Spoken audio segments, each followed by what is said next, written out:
নেশা, ড্রাগস, সস্তা যৌনতা আর অশ্লীলতা যখন একটা দেশের সংস্কৃতির প্রধান হাতিয়ার হয়ে দাঁড়ায়, তখন সেই জাতির ভবিষ্যৎ আসলে কোথায় গিয়ে ঠেকে? যে সিনেমা কিনে একটা সময় পরিবার নিয়ে দেখার মাধ্যম ছিল, সমাজকে শিক্ষা দেওয়ার কারিগর ছিল, আজ সেই সিনেমা বিষাক্ত এক আফিম হয়ে গ্রাস করছে আমাদের তরুণ প্রজন্মকে।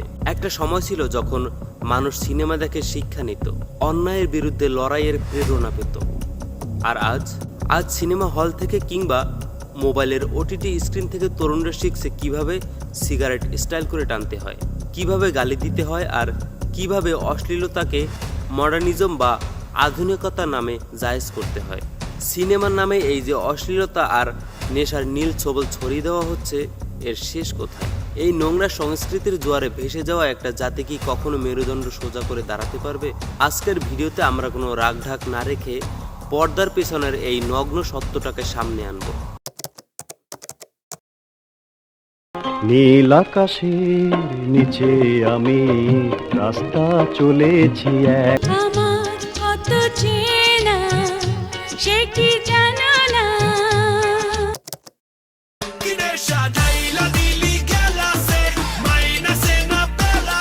তুমি কোন শহরের মাইয়া গো, লাগে উড়া ঘুরা মনে চালা চালা চালা চালা, তোমার আগুন বাড়ি চালা চালা চালা চালা। বাড়ি গিয়া দেখি নানি গান শোনে হেডফোনে।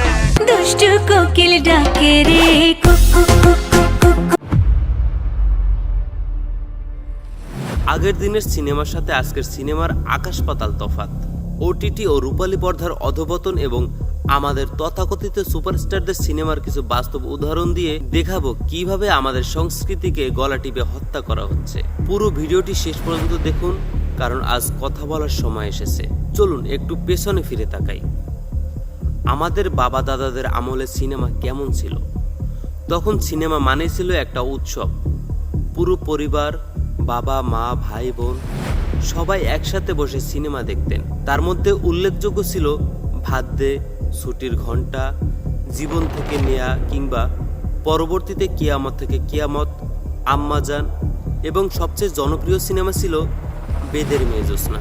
সিনেমার নায়ক মানেই ছিল একজন আদর্শ মানুষ, যাকে দেখে সমাজের 10টা ছেলে ভালো হওয়ার অনুপ্রেরণা পেত। আর আজ আপনি আপনার পরিবারের সবাইকে নিয়ে, বিশেষ করে বাবা মার সাথে নিয়ে একটা আধুনিক সিনেমা বা ওটিটি কন্টেন্ট দেখার সাহস আছে আপনার? উত্তরটা হচ্ছে না, পাবেন না। আজকের সিনেমার সংজ্ঞা পুরোটাই বদলে গেছে। এখন সিনেমা মানেই হচ্ছে নায়ক মানেই বড় গ্যাংস্টার হতে হবে, মুখে থাকবে বিষাক্ত সিগারেটের ধোঁয়া কিংবা হাতে থাকবে মদের বোতল। গালিগালাজ এখন তো একটা ডায়লগের অংশ হয়ে দাঁড়িয়েছে। তোর মতো 72,000 বান্দর পন্দায় আমি মাদার ফাকার। আর অশ্লীলতা, সেটাকে বলা হচ্ছে গল্পের ডিমান্ড। প্রেগন্যান্সি টাইমে আমাদের সেক্স করতে কোনো প্রবলেম নাই তো? প্রেমের নামে দেখানো হচ্ছে কেবলই অর্ধনগ্ন শরীর। যে সংস্কৃতির মূল ভিত্তি ছিল লজ্জা আর শালীনতা, সেই সংস্কৃতিকে আজ আধুনিকতার নামে নগ্ন করে ফেলা হচ্ছে। আচ্ছা, কাদের হাত ধরে হচ্ছে এইসব সিনেমা? আমাদের ইন্ডাস্ট্রির যারা শীর্ষ তারকা, যাদের কোটি কোটি তরুণ ফলো করে, তাদের সিনেমাগুলো আজ কি বার্তা দিচ্ছে?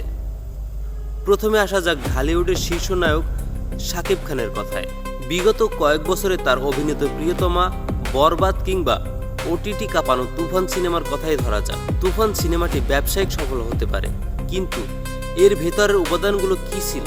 তুফান সিনেমায় একজন কুখ্যাত গ্যাংস্টারের জীবনকে গ্লোরিফাই করা হচ্ছে। পর্দায় শাকিব খানের সেই চুরুট বা সিগারেট টানার দৃশ্যকে এমনভাবে স্টাইলিশ করে দেখানো হচ্ছে, যা দেখে থিয়েটারের তরুণরা হাততালি দিচ্ছে। একজন 16 বছরের কিশোর যখন তার প্রিয় নায়ককে এভাবে নেশা করতে দেখে, সেভাবে এটাই বোধহয় কুল বা স্মার্ট ফেস। সিনেমার গল্পে অপরাধ আর নেশাকে যখন হিরোইজম হিসেবে জাস্টিফাই করা হয়, তখন সমাজ অপরাধমুক্ত হবে কিভাবে? এরপর আসি এই প্রজন্মের প্রতিভাবান অভিনেতা সিয়াম আহমেদের প্রসঙ্গে। সিয়ামের পোরামন 2 বা দহন সিনেমার মতো কিছু ভালো সিনেমা থাকলেও ওটিটি প্ল্যাটফর্মের জোয়ারে তিনিও নিজেকে ধরে রাখতে পারছেন না। তার বড় প্রমাণ হলো কিছুদিন আগে মুক্তি পাওয়া রাক্ষস সিনেমা। সেখানে তাকে দেখা যায় একটা কলেজের শিক্ষক হিসাবে। কিন্তু আমার প্রশ্ন হলো, বাস্তব জীবনে একজন শিক্ষক কি এরকম টাইপের হয়? সারাদিন নেশা, মদ্যপান, সিগারেট এবং খুন খারাপি তো চলতেই থাকে। এগুলো কি বাস্তব জীবনে একটা শিক্ষকের দ্বারা কখনোই সম্ভব? ওটিটিতে মুক্তি পাওয়া বিভিন্ন ডার্ক কিলার বা ক্রাইম ড্রামায় দেখা যায় গল্পের প্রয়োজনে অবলীলায় নেশা, পরকীয়া আর খোলামেলা দৃশ্যকে ঢুকিয়ে দেওয়া হচ্ছে।